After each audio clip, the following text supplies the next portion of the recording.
Like, no, I shouldn't be out of the meeting right now. On the Facebook?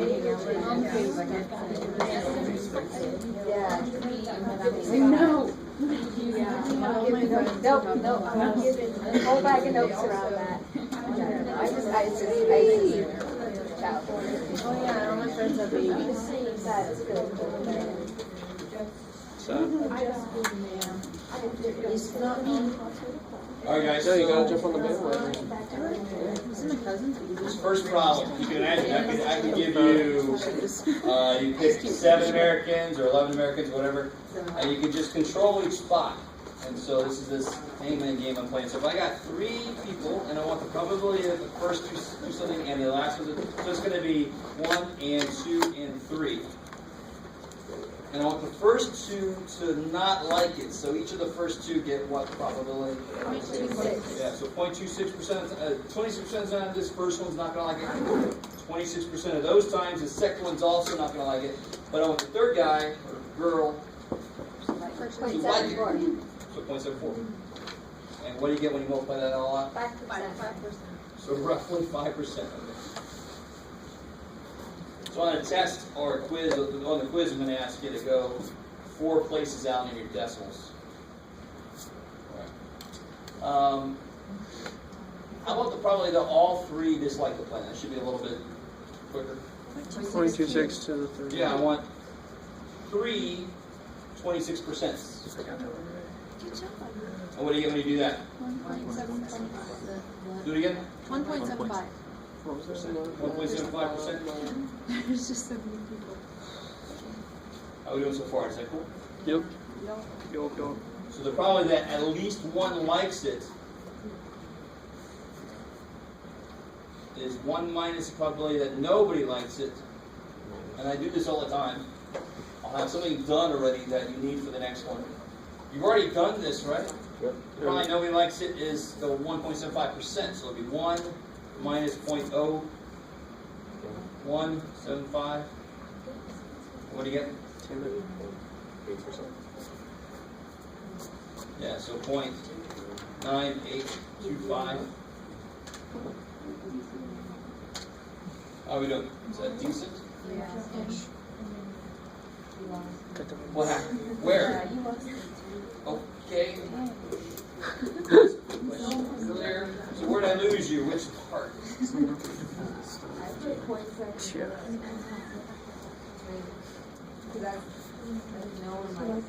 Alright, try this again. The probability that at least one liked the plan. If you want to do it the other way, not the 1 minus none way. How many ways is there for at least one to like the plan? Let me represent that with L. So this first one would be like DDL. Do you guys see that? DDL, where D is 0.26 and L is 0.74. That's a nice quick way to kind of represent what's going on. In fact, we're going to start doing that when we get into chapter 5. Represent the situation real quick. DDL would mean 2 dislike it, and then the last one likes it. So the probability that at least one likes it, what can you do? What would that, it would be like LDD is one way to do it. Or DLD, or DDL, or LLD, or LDL, or DLL, or who else is tired of that? I really want you to understand, at least one, in one sense, sucks so bad because it means that there could be a lot of freaking ways to do it. If at least one of you guys did your homework, how many ways is there to happen? Holy shit. It could have been the first one of you, the second one, or the first 2, or the last 2, or the middle 2, or the middle 17, and the outside 30, and you guys understand what I'm saying? There are so many ways to answer that question. So if I look at the opposite probability at least one is always none. The probability at least one person did their homework is 1 minus probability that nobody did their homework. And if I do it that way, I always have one calculation and then it's subtracted from 1. Always. Independent of how many calculations there were the other way. And in this one, there would be, I'm not even done with the list. Well, I only got one more to put down. Or, all 3 like it, right? So I'd have to calculate each of these situations. I have to calculate what the probabilities are and then add them up. Okay, I don't want to do that. I'd much rather do the opposite. The opposite of at least one is none liked it, right? So this would equal 1 minus the opposite. You all should be cool with that. Probabilities, if they're opposites, one is 1 minus the other. Probably it's going to rain today is 1%. Probably it's not going to rain is 99%. 100% minus 1%. So we know that. So the opposite of at least 1 is a lot less work. So of course I'm going to do 1 minus the opposite, because then I've got a lot less work to do. And a lot less work sounds good to me. So the probability that none of them liked it, I've already done that work. That was probably that all 3 disliked it. So I've already done that work. So I can just do 1 minus the probability that nobody liked it. So 1 minus 0.0175. Somebody put it like this. If you take everybody and subtract the ones that don't have an L, you'd be left with all the ones that have at least one L. So I kind of like that way of thinking about it. That didn't make any sense. Don't think about it that way. I've never thought about it that way. I like it. So I'm doing 1 minus everybody that does not have a like in it. All the groups that don't have a like in it. There's only one way to have a group that doesn't have a like in it. You have everybody don't like it. Then I must be left with all the situations that have at least one like, and that's exactly what the question's asking. Okay. So, real quick, little side problem. 11% of the people left-handed. I picked 6 people. Well, it's probably that at least one is right-handed.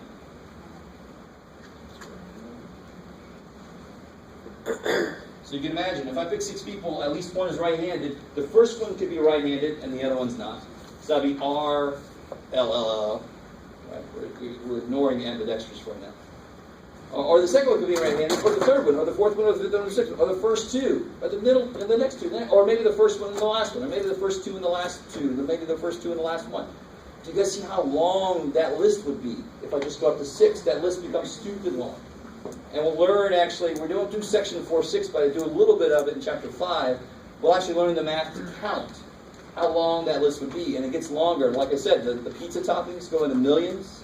So lists get really long before we realize they do. This list would be pretty damn long. So what's better than doing that? What's the opposite of at least one? Right-handed. None right-handed, or all left-handed. So the opposite of at least one is right-handed. Is 1 minus probably that none right-handed.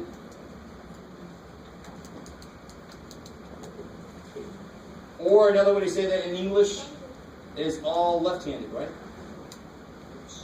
Correct. So how do I figure out they're all left-handed? I want all 6 of them, all 6 of them to be left-handed. So what would that look like?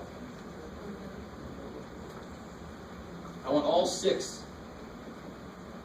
0.11. It would be in each spot. So the quick way to kind of consolidate that is 0.11 to the 6th power. I want 1 minus all 6 left-handed. If I do that, I'll be left with all the situations where at least one of them is a right-handed. I subtract off the situation where nobody's a right-hander. What would be left with? The situations where at least one is a right-hander. That's exactly what the question is asking for. So then what's 1 minus 0.11 to the 6th? It's going to be big. Yeah. Which makes sense. If I randomly pick 6 people, I would put a lot of money on at least one of them being right-handed. If they're all left-handed, that's a little freaky. I'm like, where am I? Did I walk into the leftover? What was the name of that store on Simpsons?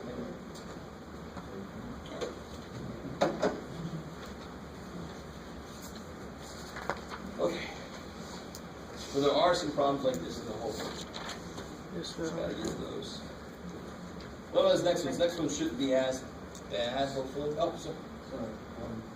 Back on 2. Would it be 1 minus 0?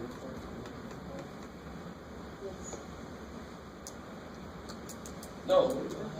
So 0.175 would be 17.5%. Yeah. You gotta move that sucker twice. Yeah. It's another real quick, easy way to make mistakes. So how do I do 2A? What could happen if I pick 2 seeds out? You could get red, right? Or red, white, or white, red, or white, white. There you go. There's all the things that could happen. And yes, I have to put both of these, because I could get a red first or I could get a white first. They have to both be there. Okay, cool. Are they all equally likely? Why not? There's more red. Yeah, the most likely thing here is red. Red, red. Yeah. Cool. Makes me think of the shiny, that's all. So how do I do red and then white? And see how this is actually a lot like number 1. It just doesn't seem like it, but it's exactly like number 1. Red and then white. What do I put the first spot? Yeah, there's 7 red seeds out of 9 total seeds. So don't put 1 out of 7. You're not picking a special red seed. 7 chances to get a red seed out of 9 seeds. And then for the white one, I'm doing this with replacement, right? 2 out of 9. 8.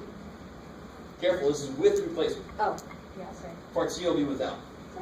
So this will be 14 over 81, which is 17.2%. 17.2? Sure. Okay.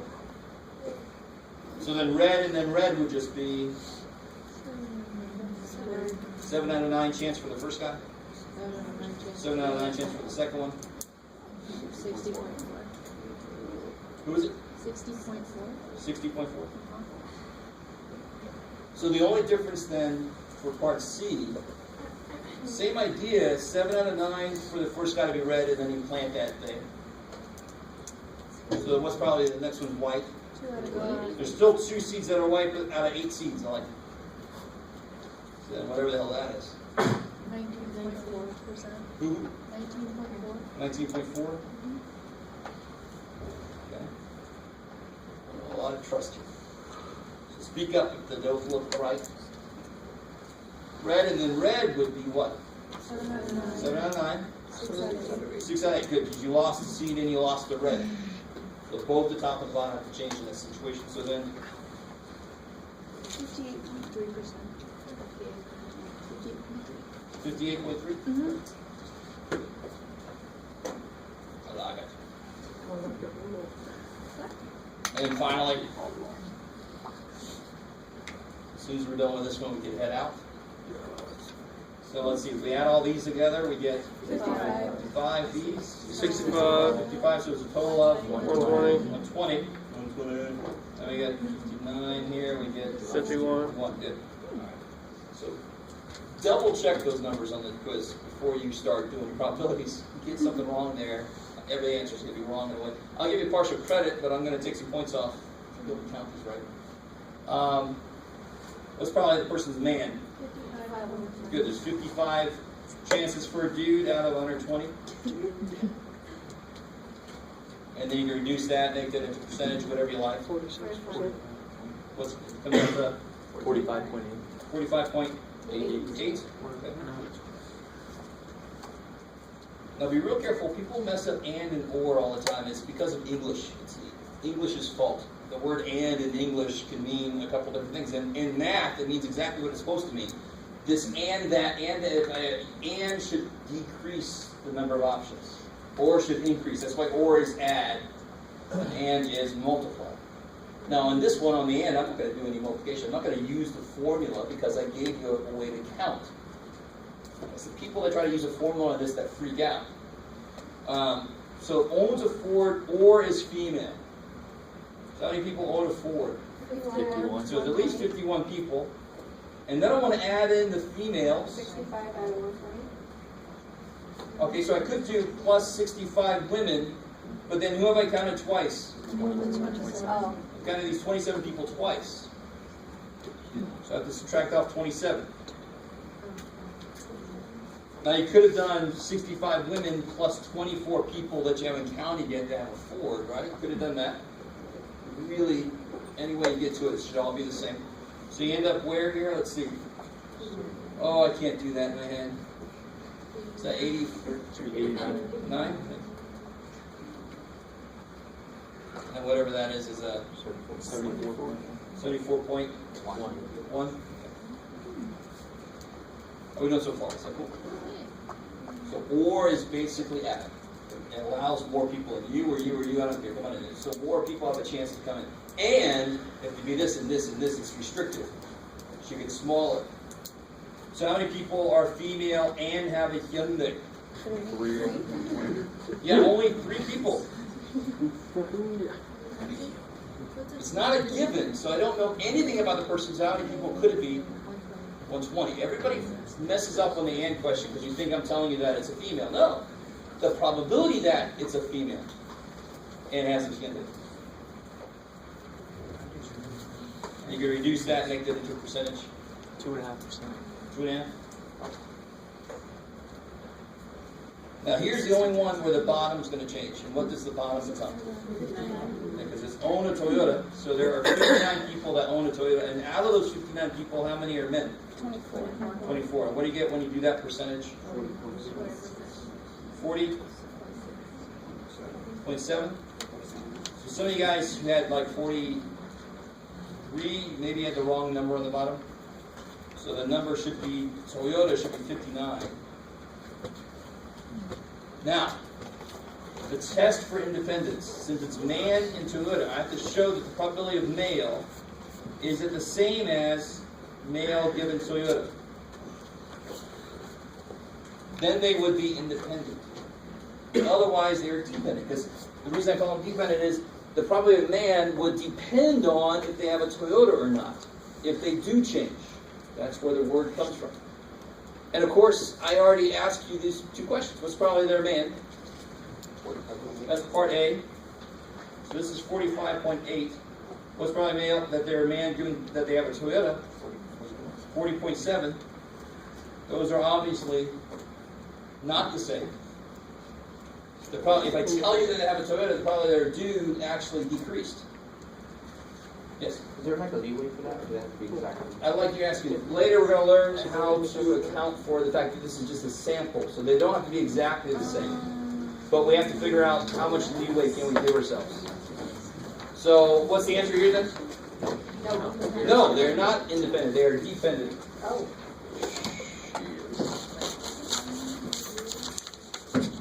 Because one changed given the other one. Yeah. You want it like that with the percentages? You can't write out no because this is the definition of this and that's the definition of that. No. Yeah, the only way to prove this is using math, using the numbers. You can't talk it out. Don't tell me women can have a Toyota too, so no, it doesn't mean independent is a much more restrictive thing, and it's the only way to kind of show it or prove that it isn't. Okay. Anytime. Let's go home.